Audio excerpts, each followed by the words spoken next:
You're watching Cape Media News. I'm Gabrielle Rawson, your host, and I'm here today with President and founder of the Native Land Conservancy, Ramona Peters. Welcome.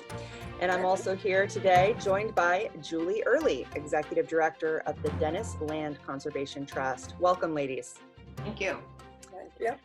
So I brought you guys here today to talk to us about the cultural respect agreement between your two conservation groups. But before we get into that, could you both introduce your organizations for our viewers who may have never heard of you? The Native Land Conservancy is a native-run, native-driven organization, which means the board of directors are all Native Americans from different tribes, mostly here in New England. And our membership is open and full of many other people from other nations and backgrounds. And so what we do is basic land conservation with a twist, and that twist would be that we use traditional cultural knowledge for our stewardship, and also we endeavor to use our land space for continuing the cultural practice of Indigenous people in the region. The Dennis Conservation Land Trust, which is a land conservation focused organization that's, of course, based in Dennis, and they've been around since 1988, and they focus mostly on land conservation, but also on water resources and natural resources in general.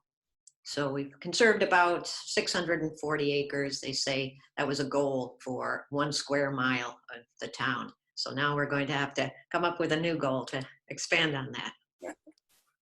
Wonderful. Now, I know several years ago, your two organizations got together to form what you guys call a cultural respect agreement. Could you guys talk to us a little bit about the history of that and its evolution? So there was maybe 5 years ago now, the Dennis Land their Conservation Trust, Dennis Conservation Trust was looking to assist purchasing some land around the Escargot Lake area. And hearing about that, I spoke with my board. We asked perhaps we could do a cultural respect agreement with them, help support financially to purchase that. Well, it turned out the town purchased it instead, and they weren't interested at the time to do a cultural respect agreement with us. And I guess the Dennis Land Trust, their board thought about it and said, well, why not offer you the Chase Garden Creek area that we own and that we would be happy to share with the Native Land Conservancy. Now, Julie, walk us through the ceremony, because I know you guys sent me, Ramona, actually, you sent me some beautiful slides. So talk to me a little bit about that process and why it was so important for the Dennis Conservation Land Trust to make this agreement. Well, I can tell you why it was important, and it still is very important. But I think I'll leave Ramona, who was there. Unfortunately, I wasn't there. I've only been with the trust for a few months now. But it looks as though, from the pictures and from what everyone tells me, it was a very moving ceremony, and they still speak of it very highly and how important it is to the organization.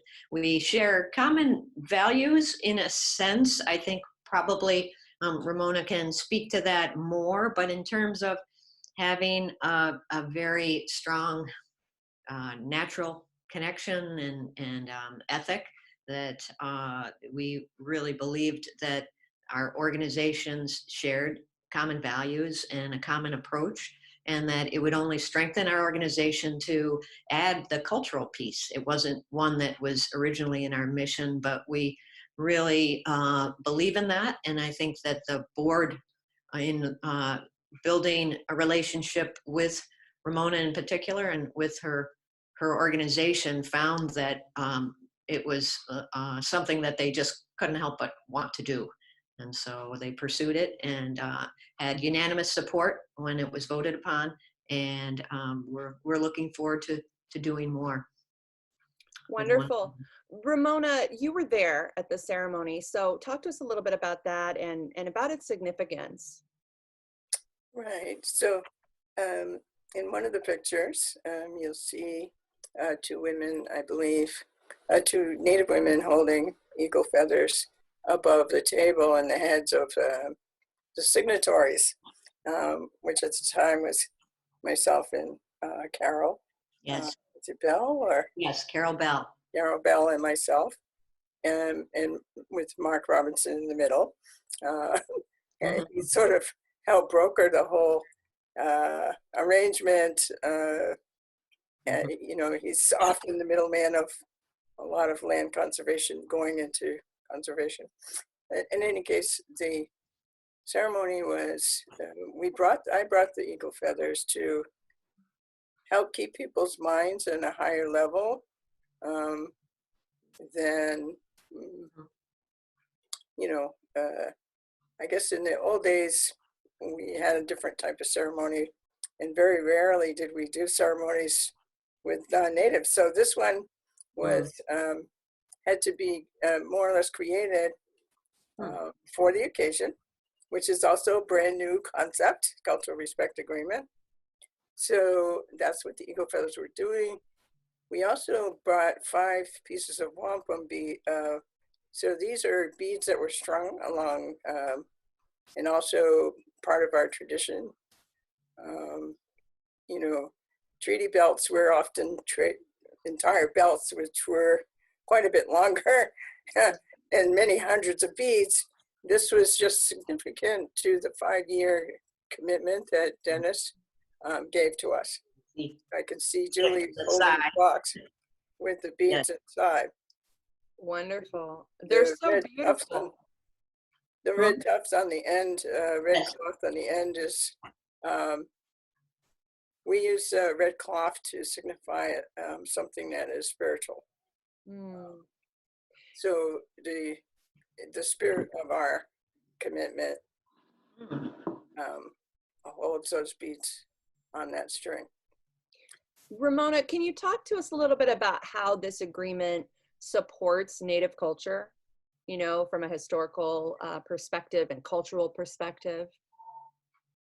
Well, I think people on the Cape realize that Native Americans were here first. And we've been here for about 12,000 years. And so our culture was practiced on all of the land here, everywhere, on the islands and, you know, in the hills, the bays.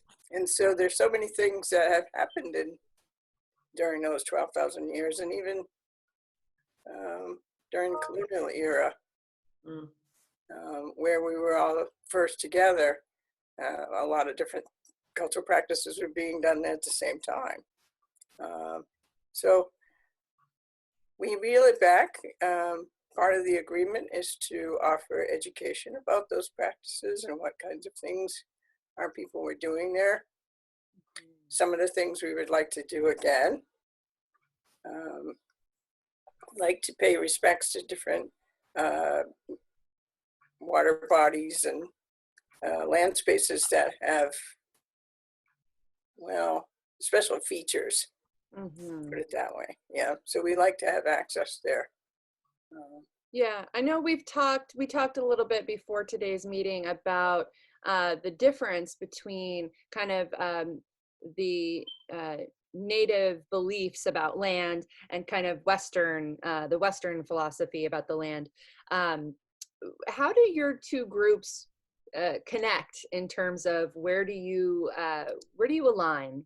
I think that in terms of the property that we started with the estuary that's called Chase Garden Creek, that it has very special features that we may technically look at it from a scientific perspective, that it really is a nursery ground for fish, that it helps to filter waters coming from the land so that as they enter the ocean, that they are more, without as much sediment and pollutants. And it protects inland areas from storm damage. But from a cultural perspective, very different, but maybe similar in ways for where people had lived and the life stories that you've shared a bit, Ramona, and that there's some similarities in that regard, but you had said that there are some differences. Right. Right. Well, using the example that you just gave, Julie, for sure, the fish coming in during the season, different species come at different times, and our people would be there to welcome them when they did arrive each year. So and that would be done with ceremony and gladness. We also acknowledge that when the freshwater and the saltwater meet each other at that location, people would go there if they were transitioning in life in some way. Something happened, might have shaken them up, or they were, going through regular physical changes that were they making big decisions.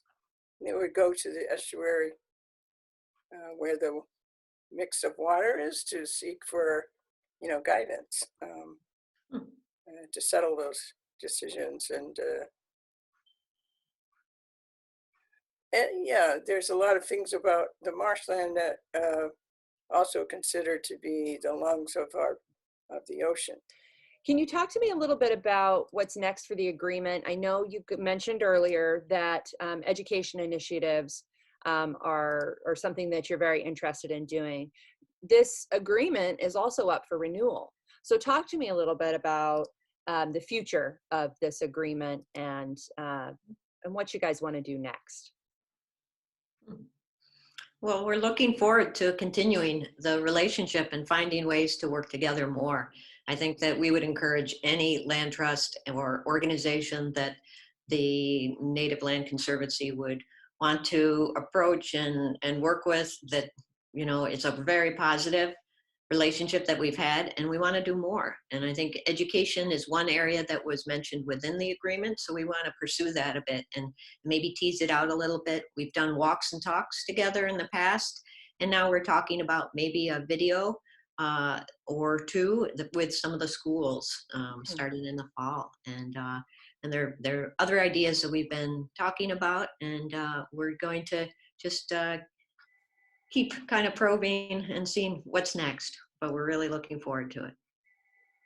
Wonderful. And how can people learn more about your individual organizations? Well, please visit our website at nativelandconservancy.org.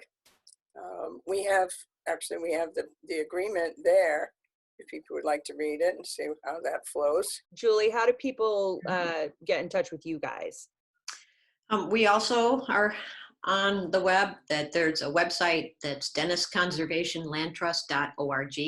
We have usually have all kinds of activities, walks and talks, and like everyone else during this COVID time, we've had to go virtual. But we have a few coming up. We're doing some virtual talks with some folks from Cape Cod Cooperative Extension and a local poet and things like that. But yes, please take a look, and I hope we'll start seeing some mutual programs that we're doing together that you can look for coming up in the next few months, if not year. Wonderful. Yeah, I absolutely look forward to hearing more about this cultural agreement. It's been a pleasure to learn about it, and I hope our viewers have enjoyed it as well. Please keep us posted on any upcoming activities so we can share them with our viewers. Yeah. And thank you both for being here today. Thanks very much. Welcome.